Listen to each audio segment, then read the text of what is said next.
ಎಲ್ಲರಿಗೂ ನನ್ನ ನಮಸ್ಕಾರಗಳು. ಸ್ವರ ಯೂಟ್ಯೂಬ್ ಚಾನಲ್ಗೆ ಸ್ವಾಗತ. ಇವತ್ತಿನ ದಿನ ನಾನು ನನಗೆ ಬಹಳ ಇಷ್ಟವಾದಂತಹ ಕಾದಂಬರಿಯ ಕೃತಿ ಪರಿಚಯವನ್ನು ನಿಮಗೆ ಮಾಡಿಕೊಡ್ತಿದ್ದೇನೆ. ಯಾವುದೇ ಕಾದಂಬರಿ ಅಂತ ನೀವು ಕುತೂಹಲದಿಂದ ಯೋಚಿಸ್ತಿರ್ಬೋದು. ಹೆಚ್ಚು ಕಾಯಿಸೋದಿಲ್ಲ. ಸುಧಾಮೂರ್ತಿಯವರು ಬರೆದಿರುವಂತಹ ಈ ಯಶಸ್ವಿ ಕಾದಂಬರಿ ನನ್ನ ನೆಚ್ಚಿನ ಕಾದಂಬರಿ. ಹಾಮಾನಾಯಕರು ಒಂದು ಕಡೆ ಹೀಗೆ ಹೇಳ್ತಾರೆ, ಪುಸ್ತಕಗಳಲ್ಲಿ ಹಳೇದು ಅಂತ ಯಾವುದೂ ಇರೋದಿಲ್ಲ, ಓದದೇ ಇರುವಂತಹ ಎಲ್ಲ ಪುಸ್ತಕಗಳು ಹೊಸಾವೆ, ಮತ್ತೆ ಮತ್ತೆ ಓದಬೇಕೆನಿಸುವಂತಹ ಎಲ್ಲ ಪುಸ್ತಕಗಳು ಹೊಸಾವೆ ಅಂತ.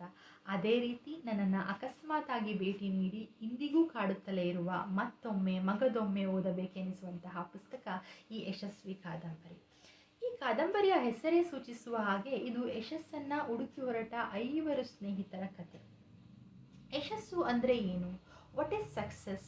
ಜನಪ್ರಿಯವಾಗೋದು ಯಶಸ್ಸ? ಹೆಚ್ಚು ಹೆಚ್ಚು ಹಣ ಸಂಪಾದಿಸೋದು ಯಶಸ್ಸ? ಅಥವಾ ಉನ್ನತ ಹುದ್ದೆಯನ್ನು ಅಲಂಕರಿಸೋದು ಯಶಸ್ಸ? ಅಥವಾ ಎಲ್ಲವನ್ನ ದಕ್ಕಿಸಿಕೊಳ್ಳೋದು ಯಶಸ್ಸ? ಯಾವುದು ಯಶಸ್ಸು? ಇದರಲ್ಲಿ ಯಾವುದು ಯಶಸ್ಸು ಅಂತ ತಿಳ್ಕೋಬೇಕು ಅಂತ ಅಂದರೆ ಮೊದಲಿಗೆ ನಾವು ನಮ್ಮನ್ನು ಅರ್ಥ ಮಾಡ್ಕೊಳ್ಬೇಕಾಗುತ್ತೆ. ಅಂತಹದಕ್ಕೆ ಸಹಕರಿಸುವಂತಹ ಪುಸ್ತಕ ಈ ಯಶಸ್ವಿ ಕಾದಂಬರಿ. ಇಲ್ಲಿ ಬರುವಂತಹ ಪಾತ್ರಗಳನ್ನು ಹೆಸರಿಸೋದಾದರೆ, ಮೊದಲಿಗೆ ಉತ್ತರಾರಾವ್, ಸುಬ್ಬರಾವ್, ಜಾನಕಿ ಪರಾಂಜಪೆ, ಅರವಿಂದ ಶಹ, ಸುಮಿತ್ರಾ ಅಯ್ಯರ್. ಈ 5 ಪಾತ್ರಗಳು 5 ಭಿನ್ನ ವ್ಯಕ್ತಿತ್ವಗಳನ್ನು ನಮಗೆ ಪರಿಚಯ ಮಾಡಿಕೊಳ್ತಾ ಹೋಗುತ್ತೆ. ಈ ಕಾದಂಬರಿಯಲ್ಲಿ ನನಗೆ ಅಚ್ಚರಿ ಮೂಡಿಸಿದಂತಹ 3 ಸಂಗತಿಗಳನ್ನು ನಾನು ನಿಮಗೆ ಹೇಳ್ತೇನೆ.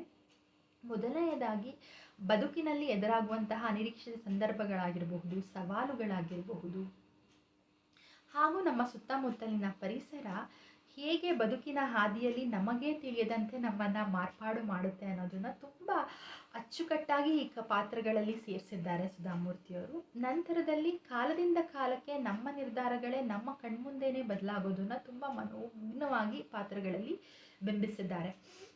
ನಂತರದಲ್ಲಿ ಹೇಳೋದಾದರೆ, ಒಂದು ಕಥೆಯ ಪಾತ್ರವನ್ನು ನಾವು ವೀಕ್ಷಕನಾಗಿ ನೋಡಿ ಅವರ ನಿರ್ಧಾರಗಳ ಮೇಲೆ ಬೆಳೆಸಿಕೊಳ್ಳುವಂತಹ ಅನಿಸಿಕೆ ಅಭಿಪ್ರಾಯಗಳೇ ಬೇರೆ. ನಾವೇ ಆ ಕಥೆಯ ಪಾತ್ರವಾದಾಗ ಅಭಿಪ್ರಾಯ ನಿರ್ಧಾರಗಳು ಬೇರೆಯೇ ಇರ್ತಾವೇನೋ ಅನ್ನೋ ಸಂದೇಹ ಕೂಡ ನನ್ನ ಬಹಳಷ್ಟು ಬಾರಿ ಕಾಡಿದೆ. ಜೀವನದ ಒಂದು ಹಂತದಲ್ಲಿ ನಾವೆಲ್ಲರೂ ಕೂಡ ಜಡವಾಗಿಬಿಡ್ತೀವಿ, ನಮ್ಮ ಯೋಚನೆಗಳು ಕೂಡ ಜಡವಾಗ್ತವೆ. ಅಂತಹ ಸಂದರ್ಭಗಳಲ್ಲಿ ನಮ್ಮನ್ನು ಚಲಿಸುವಂತೆ ಮಾಡುವಂಥವುಗಳು ಪುಸ್ತಕಗಳು.